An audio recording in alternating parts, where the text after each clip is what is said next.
All right.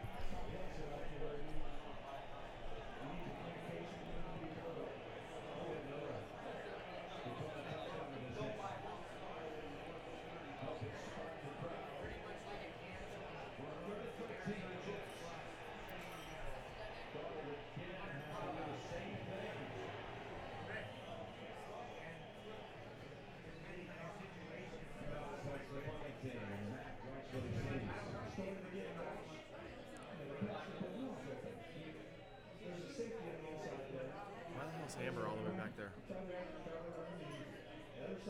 Oh, yeah. I don't know. And where's our crew been? I don't know.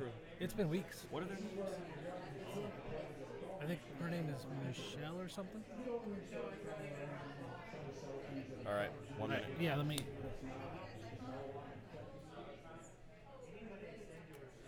All right, Packer fans. Welcome to the Watershed. So we're going to start the pregame show in just a minute here. Who's looking forward to this game against the Rams? Who thinks the Packers are going to pull off a win in L.A. today? I need more energy than that. Right, come on. Come on, It's got to be more than just two of you. All right.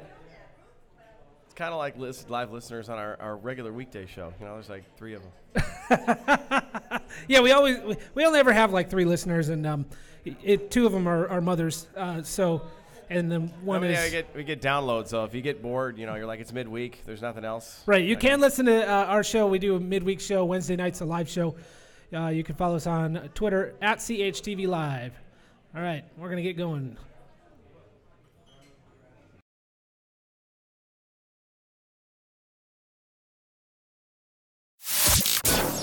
And now, for fans of the 13-time NFL champion Green Bay Packers, this is Cheesehead TV Live. Cheetahs don't stretch, and neither do we. I think you're an idiot, and I mean that with the most respect possible that I can give to an idiot. Packers Hall of Fame quarterback Jay Cutler. It's not as fun to say as Equinemius. That is a perfect example of a wrong opinion. Ring the bell. Welcome back, Packers fans. What is up? We're at the Watershed Live in Tempe, Arizona. It is game day finally. It has been a long time. We made it. We made it. Yes. We're wiping off the dust here. We're back. I'm Jason Perrone, Jeremy Vanderlinden of Cheesehead TV. And we got the Packers on the road coming in off the bye week at the Los Angeles Rams. Their first time playing the Los Angeles version of the Rams, I believe, since 1994. So it's been a really, really long time. But a lot has changed. The Packers are still good. The Rams have been up and down. Rams are really good, though. They're the last undefeated team left this season. Did you say the Packers have been good and the Rams have been up and down? Yes. I think you meant that the other way. No. I mean, if you look over the last, 24 years. Years. You mean that. Okay, I see. Over the last 24 years. I wasn't listening to you. I was reading the chat. Somebody said they're looking for Nagler already, so. I wasn't listening to you. That's pretty standard. Yeah, I hear that a lot. Show in and show out. Yeah. I don't know why they give me a microphone every week. So we're back in the saddle here. It's great to be back. The last time the Packers played was Monday night 2 weeks ago at home against the 49ers. It was a thriller in Manila that ended with a Mason Crosby field goal, redeemed himself after thank goodness a terrible outing the week prior. So the Packers are, gosh, it's been so long, 3-2-1, right? Yeah. Yeah, they're 3-2-1. So. Yep.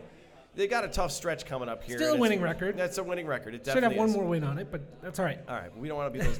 But they've got a tough stretch coming up here. We talked about this before the bye, and now it's upon us now. So they've got 2 tough road games today in Los Angeles against the Rams. We're going to talk about the offense a little bit, and Aaron Rodgers coming up. By the way, Aaron Rodgers in warm-ups today, folks, did not have the brace on his knee.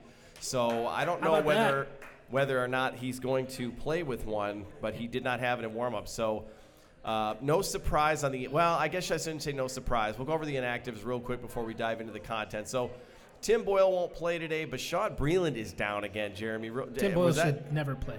Was that surprising to you, though? I mean, Bashad Breeland has yet to be active on game. Well, he and Tony Brown are inactive, but that just means the other corners are healthy. They don't need Bashad Breeland at the moment because the rest of the guys are healthy. I'm okay if he's still sitting because when he does play, I want him to know the playbook. I want him to know what he's doing. And he hasn't played. He didn't have an off season. He wasn't in training camp for anybody. So he hasn't played football since last year. But he's a veteran. He was going to make $8 million a year for the Carolina Panthers. I mean, you've got to think, even though he might not know the playbook in and out, he can still do something and provide some sort of value. You're right. You're totally right. It would be nice to have him, but I'm okay that he's not playing this week. But I'd like to see him soon. I don't want this to be a thing that, keeps dragging on. This injury issue coming in, or he comes in, he gets hurt, and then it's like, okay, fine, you're hurt. I get that. But at some point, there will be a discussion as to whether or not it was a waste to sign him at all. He needs to start playing in some games to, prove that it was worth bringing him around. Well, he signed for the veteran minimum, so it's from a financial standpoint and a value standpoint. Even if he never plays a snap, I don't think you can say it was a bad signing. It was good for emergency. It was a good call. Like that was the right move to make at the time they needed to do it. Well, with Tony Brown down, that tells me that what I'm looking forward to is I think Josh Jones is going to have a really big day. Just that he's got to be a big part of the game plan. So obviously the Packers are going to need to score a lot of points to beat the Rams. The Rams have a lot on offense going on. They're not going to have Cooper Kupp today, the receiver for the Los Angeles Rams. He is out. So that's a little bit of a break for the Packers defense. But obviously the Packers game plan and their chances to win begin and end with Aaron Rodgers. So let's get into the offense and start breaking down some of the ins and outs of today's game. All righty, sounds good.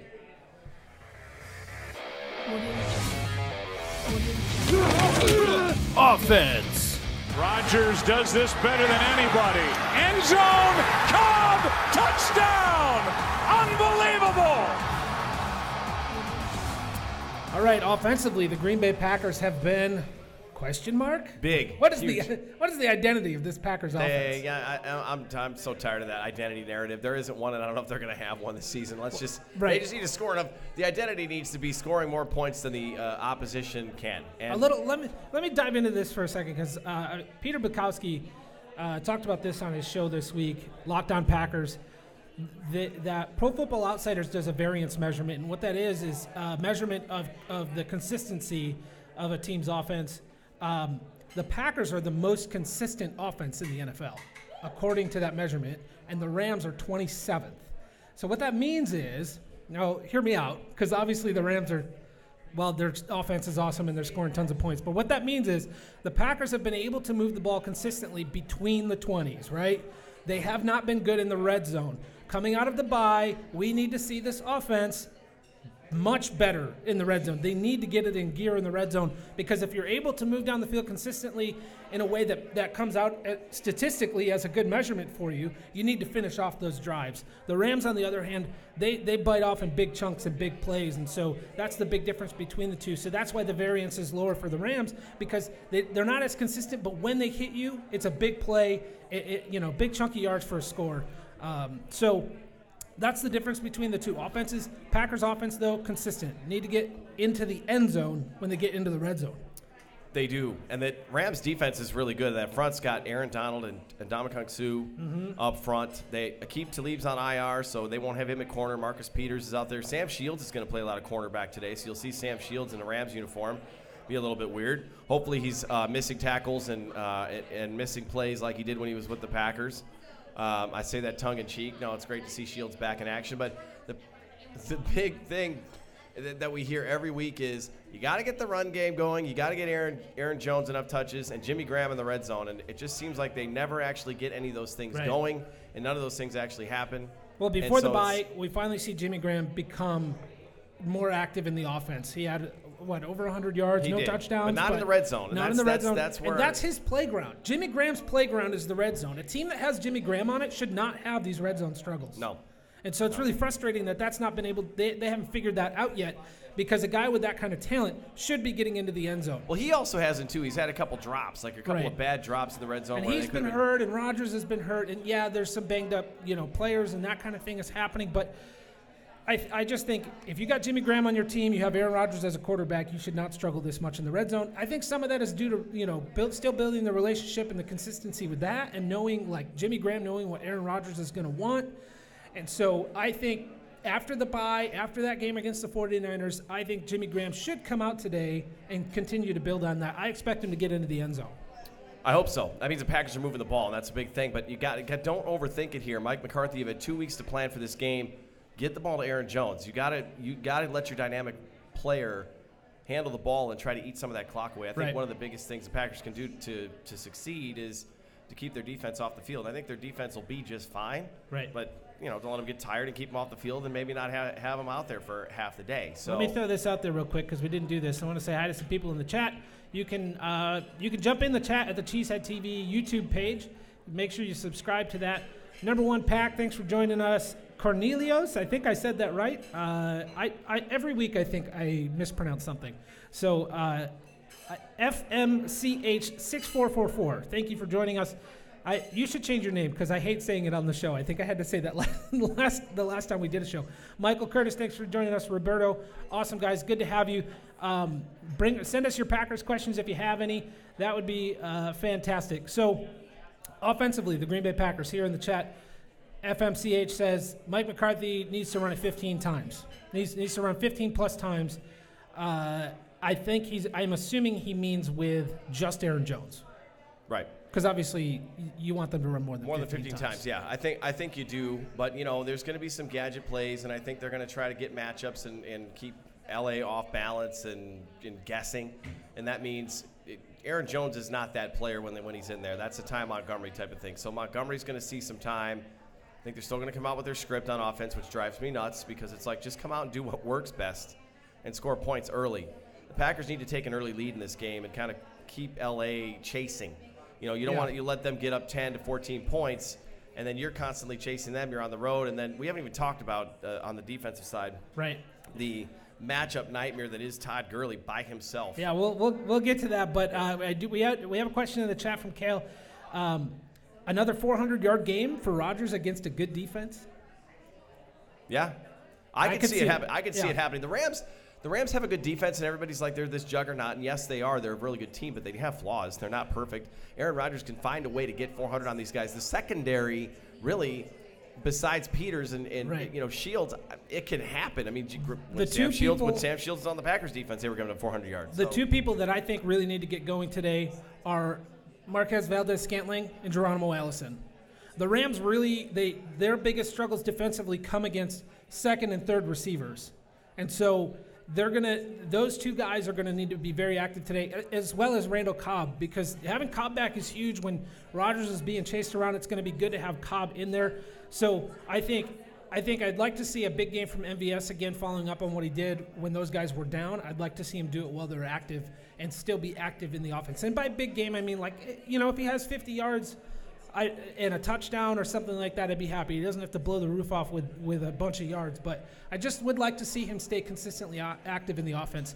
And those two guys can play a big role today, as well as Jimmy Graham, which we talked about. Right. Yeah, I think so. Got a question in the chat. Who has a bigger game, Marquez Valdez-Scantling or Geronimo Allison? I mean, Geronimo Allison's coming off a couple weeks off, so to me, I think MVS is a little bit more game ready. But yeah, Allison's he's been in this offense, and Aaron Rodgers likes him. He looks for him, so he could get going. That's a really great question because I can't pick one over the other. I think they both have a really good chance to have a big day today. So. Both? I'm going to say both, just because I'm. Well, if they both do, that bodes well for the Packers, honestly. That's a great answer. Just because I like to be a homer sometimes, and this is my moment. Okay, there it is. No off the rails moment yet. It's Homerville so far. So, offensively, obviously, the Packers need to move the ball. They need to score some points. They cannot turn the ball over. The Rams' defense is one that can make that happen. They gave Minnesota a tough time. Minnesota's got a decent offense, and they struggled against the Rams, although that was on a short week on a Thursday night football matchup. But that protect the football. That's going to be the key. Right. This could be one of those games, too, that comes down to the last possession. Who's got the ball? That was one of the questions in the chats. Is this one of those who scores last or who turns it over the least games? Both? Probably. It's probably going to be a high scorer. It's probably going to be two offenses chasing each other and two defenses crapping the bed. I mean, that's just like, why not? So the last game the Rams played against the 49ers, right? They ended up, like, when you look at just the score, they stomped out the 49ers, right? But in the first half, they were only up by 10. Right. And it took a couple turnovers from the 49ers. Well, I mean, only up by 10 against the 49ers. The Rams, the juggernaut offense that they are. I mean, the Packers barely beat the 49ers, yes. Okay, so by comparison, that sucks. At home. But, at home. But it took a few turnovers for the Rams to run away with it. It's not like offensively they were just insane. They just had more opportunities with the ball to put that score up. And so if the Packers protect the football today, they got to go toe-to-toe with that offense, getting downfield and putting it in the end zone. That's it. And it's going to come down to the end. It's going to be a high scorer that comes down to the end. And watch now, it's just going to be a complete turd fest, and it's going to be like 6-12. And that's, watch it be some kind of garbage okay, score. so for those of you on Cheesehead TV who are fans and you watch, every Friday afternoon, Aaron Nagler simulates the game on Madden. Yeah. And this sim this last week ended with the Packers winning, but 14-13. It was that low scoring of a game. Gosh. It was 14-13, and the Packers kind of pulled out a late touchdown to do it. Madden, go home, you're drunk. Yeah, That's ridiculous. So it was nuts. It was totally crazy, but the Packers ended up pulling out the win. Now, if the week prior when he did the sim against the Niners, it was a tie. Yeah. But Nagler, he kind of admitted that he was kind of going off of what everybody in the chat was asking for as far as the offense quote and the unquote plays. admitted That he was going off of what the he plays did was that say, was, no, that wasn't my fault. I did hear him at one point in that chat say, the controller's broken. When I think he was messing around, but it was funny. All right, let's move on. All right. Let's talk some special teams. All right.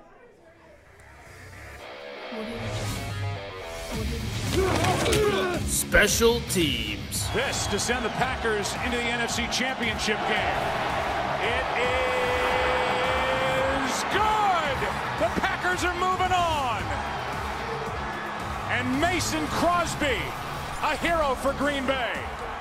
All right, so last week, Mason Crosby answers the call and gets his poop in a group, and he makes the game-winning kick after an atrocious showing the week before. Or last week, 2 weeks ago. 2 weeks ago, ago, right. So 2 weeks ago. Yep. You were in-house. How was Lambeau Field? It was rocking. It was a great vibe. Crowd got loud. They were into it. There was no wave on offense. There was all the good things were happening. Nobody sat down in front. Right. It was a great time. It was actually my first time sitting up in the new seats where they actually have seats for you to sit in up there. And I was with Jacob Westendorf, who's my co-host on Pulse of the Pack, another show I do. Great time.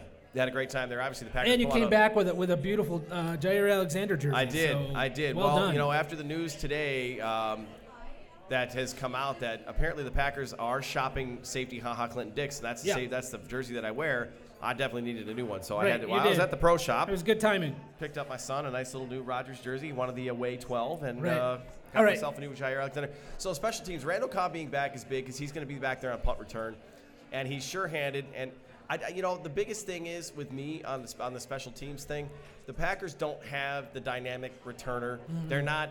If they score a touchdown, it's a miracle. Ty Montgomery had a big return a couple of weeks ago, but there was a flag.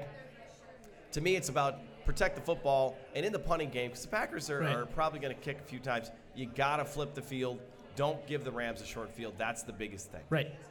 I think I'm not sold on the idea that Cobb is going to be the punt returner. I think with the depth at corner, they could put him back there, but Cornelius in the chat makes a good point. 38 moving to free safety at 21 goes, which if so, Tramon Williams has played safety in this defense in the past with the Browns. So I'm hoping to see him take a few snaps back there today, because if they're thinking about moving on from HaHa, they have to have a backup plan. There is no depth at safety. There's nothing behind HaHa Clinton Dix. Yeah, I don't know what they would do there. I mean, if you're actively shopping Clinton Dix, then you probably want to protect the asset and make sure that he doesn't overexpose himself. So maybe he doesn't play a full game. I mean, he's been one of the few defenders who's played almost every snap this season, and he also has created more turnovers than every other defender as well. So it's not like he hasn't had a decent season, but maybe it's a good time to trade him because his value's up. He's showing that he can still get things done, make plays. But yeah, maybe that does happen. I also wonder if maybe Josh Jones doesn't get an extended look, because you got to figure out what you have there. Right. And he mysteriously has not been on the field, even though healthy, when he did finally come back from his injury this season. All right, so we did talk a little special teams, but those guys are. I mean, I honestly don't think this might be a game, Jeremy, where the punters kick maybe twice. Right. I mean, there's a possibility this is a very high-scoring game, and we just don't have a lot of special teams to talk about. So before we jump into defense, we can talk a little bit about that news. There's the news of Clinton Dix potentially getting traded. Before I move on to the other piece, do you think that that's going to happen? No.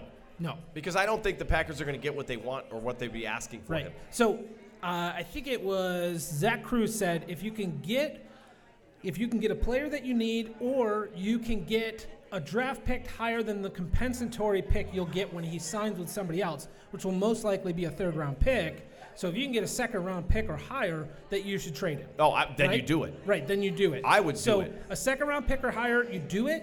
But mostly teams are going to lowball for him. Yeah, or they're going to try. No one's coming in with a 2. Nobody's coming in with a 2 unless there's one desperate team that just thinks like, okay, we want him in free agency, and instead of waiting, we're going to figure this out now and then try to get him signed. But that's what it's going to take is desperation. Right. Somebody's going to need to be desperate and come get him. So probably not on the move, but it is interesting that they're shopping, and that tells me he's not coming back next year. They have no plans for that. Outside of that, the Packers are also reportedly actively shopping for a pass rusher. They are in need of pass rush. They are in need of an outside linebacker, and they are on the hunt for one. Do you think they pull that off? Do you think they bring in a pass rusher? No. Who's out there? I just don't know who they would bring in. There's been talks of Shane Ray. That's been the most common name. I don't think it. Listen, Brian Gutekunst is a different GM, but he's still part of the Ted Thompson tree, and there's certain things he'll do differently, and there's certain things that he won't. And I just don't know. An in-season trade, it's been a long time since we've seen something like that happen. I don't necessarily know if I buy it. So it's very unlikely, I think. Michael Lococo makes a good point. Clinton Dix won't sign for enough to get them a third compensatory pick, third-round pick, because the safety market is trash. That's a good point. The safety market did not move very well at all this offseason. So in the next offseason, it's going to be hard for him to make a lot of money. That's a good point. Maybe you're right. So I don't know. If they get something high, if they get a high pick, maybe they trade him. Get some value if you're not going to keep him. Okay, let's move on. We have the defense to talk about. I know we have some defensive questions in the chat already.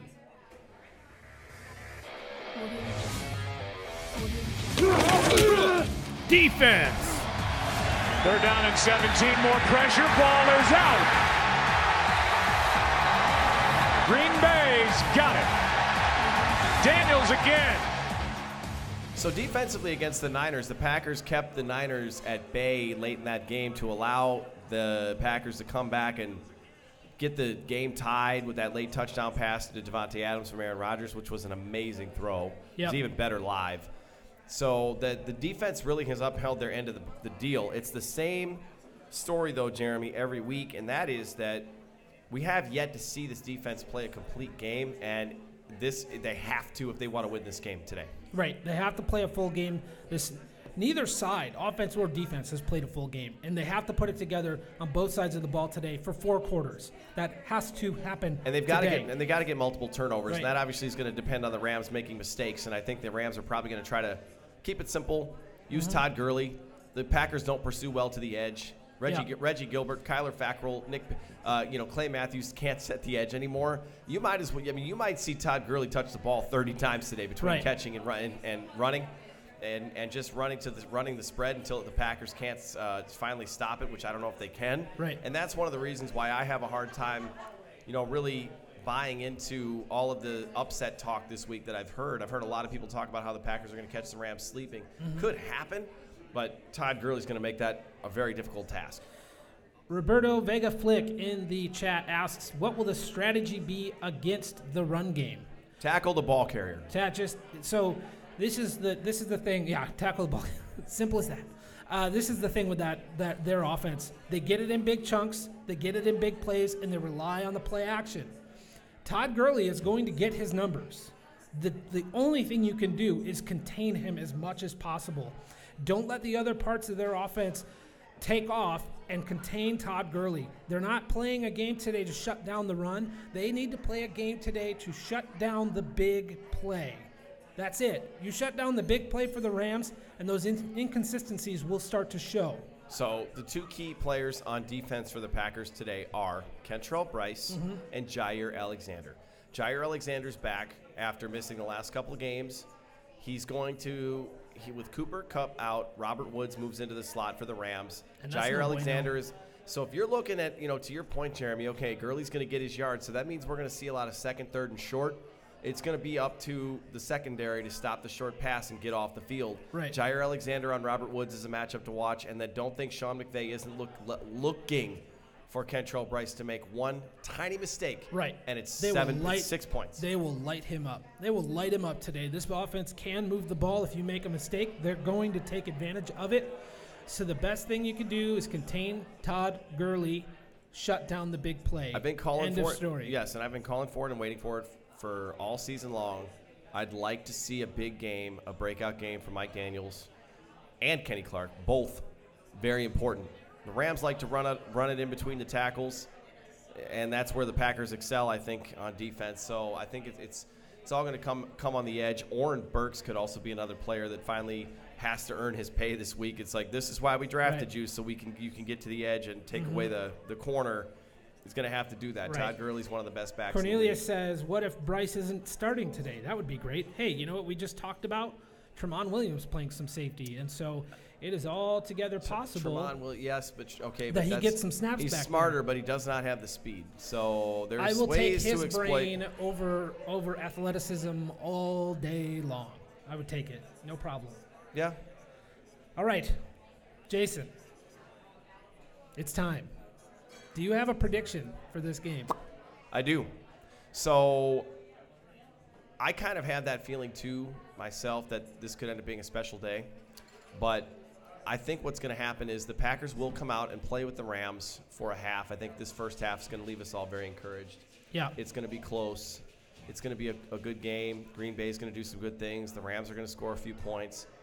We're going to halftime, either knotted up or within 3 or 4 points. Right. And I'm going to predict that the Packers will get the ball to start the second half. And that's, I think, where things are going to change a little bit. And maybe some of the the realities of life will take over, whether it's a turnover or whatever it be. So I've got, this is one of the first times this season I just can't pick, as much as I want the Packers to win, I can't pick them. So I've got 34-24. All right. Rams. All right. So this is the first week that I'm going to pick the Packers to lose. And the reason that I'm going to do that is we don't know what post-bye Packers look like. We know what the pre-bye Packers look like, and that's no good. And if the Packers that were playing before the bye show up after the bye, they're in trouble against this Rams team. And so with that being said, I don't know what we're going to see, but I have to pick the Rams today. There's no reason for me to pick the Packers with the way the Rams are playing. They're 7-0.